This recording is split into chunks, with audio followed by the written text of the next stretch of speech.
హరే కృష్ణ కృష్ణ కృష్ణ హరే హరే, హరే రామ రామ రామ హరే హరే. మహాభక్తులారా, ఈరోజు ఈ దామోదర మాసం జరుగుతూ ఉంది. దామోదర మాసం అంటే కృష్ణ పరమాత్మని రోటికి కట్టేయటం.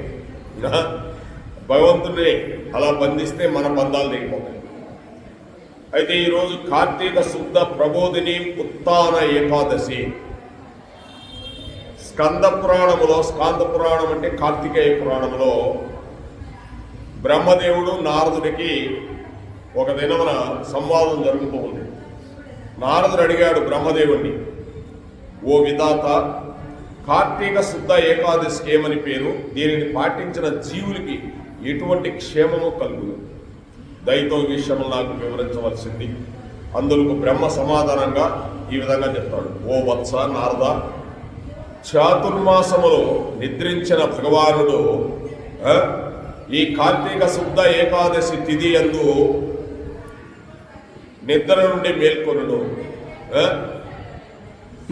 హరే కృష్ణ కృష్ణ కృష్ణ హరే హరే, హరే రామ రామ రామ హరే హరే.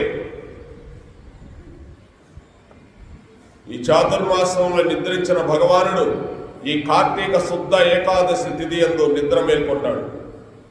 4 నెలలు కష్టపడ్డారు భక్తులు, భగవంతుని ఈరోజు మేల్కొంటున్నాడు. మనం అది గమనిస్తే చాలు, మనకు అన్నీ తీరిపోతాయండి. కావున ఈ ఏకాదశికి ఉత్థాన ఏకాదశి, ఈ సర్వ పాపములు కూడా నశింపజేసే ఏకాదశి, పుణ్యమును కలిగించును, ముక్తిను సంగను. ఈ ఏకాదశిని ప్రబోధిని ఏకాదశి కూడా అంటారు. కానీ ఈ ఏకాదశి నువ్వు పాటించితే 1000 సహస్ర అంటే 100 సహస్ర అశ్వమేధ యాగములు, రాజస యోగములు చేస్తే ఎంతటి ఫలితం వస్తుందో అంతటి ఫలితం వస్తుందండి. చూడండి, మరి ఎంతటి ఫలితమో చూడండి.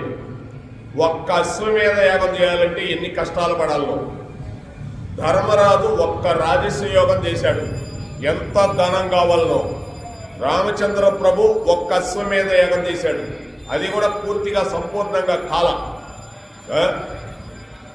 కాబట్టి 1000 అశ్వమేధ యాగములు, రాజస యోగములు చేస్తే ఎంతటి ఫలితం వస్తుందో అంతటి ఫలితాన్ని పొందవచ్చు.